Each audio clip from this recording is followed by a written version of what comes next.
Hello guys, welcome back to another video. In today's video I'm going to be comparing a lap of Silverstone in real life versus a lap driven on Assetto Corsa Competizione on the PlayStation 5. The real life onboard footage comes from my friend Tom Jackson, who drove a Mercedes AMG GT3 to victory in the British Endurance Championship this year, and I myself will be driving the in-game Mercedes GT3 AMG.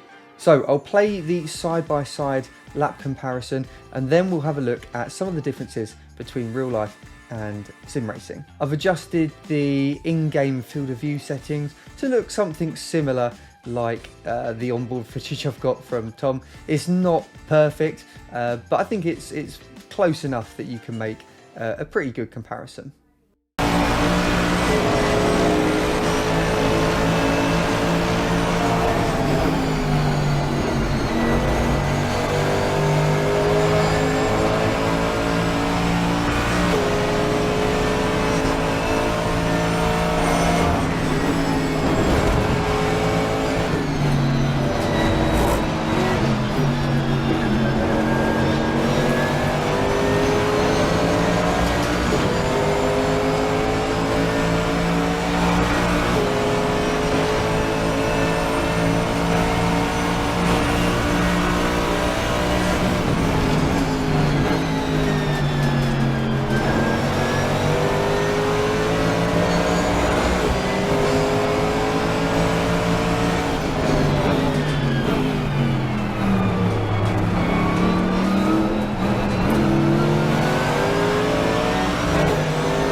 So the first thing you might have noticed is that the in-game lap was a little bit quicker than the real-world lap. Now that is probably to be expected. A game is never going to perfectly replicate the exact physics of the real world, but not only that, you also get a lot more time to practice during a game or playing a game. So in the real world, track time is very limited, so you don't have an awful lot of time to practice, where in a simulator, in a video game, you can spend hours and hours and hours doing lap after lap to really get to know the circuit and maximize that lap time.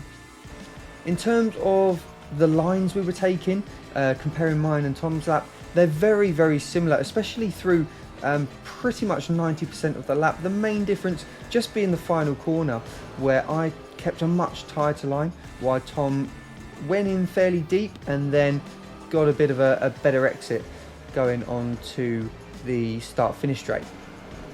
One thing I thought was really interesting is the gear selection was identical for each corner, but there was a slight difference in the gear ratios. I noticed that there was a longer ratio between 4th and 5th gear in-game versus the real world, and that was noticeable on the hanger straight, where Tom had shifted into 5th before I had in-game. So that was something I thought that was quite interesting.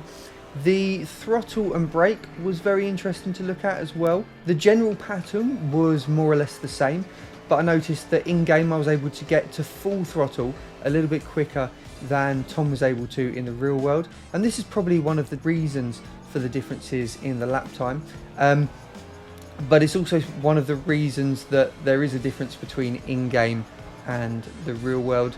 Again, you can plant the throttle in game and hope it sticks, And if it doesn't and you crash, it doesn't matter too much. Obviously, if you crash in the real world, there's going to be some financial implications of that, and you could also hurt yourself as well. So again, that comes down to the amount of track time you can spend in game versus the real world, and just the overall amount of practice you can do. You're always going to, like I said earlier, you're always going to be faster in game than in the real world for that reason, unless the physics are so far off in a particular game that no matter how fast you drive, unless you cut a corner, you're going to be slower. So thanks for watching this video, guys. Hope you found the comparison enjoyable. Let me know in the comments what you thought, and I will see you again in a video very soon.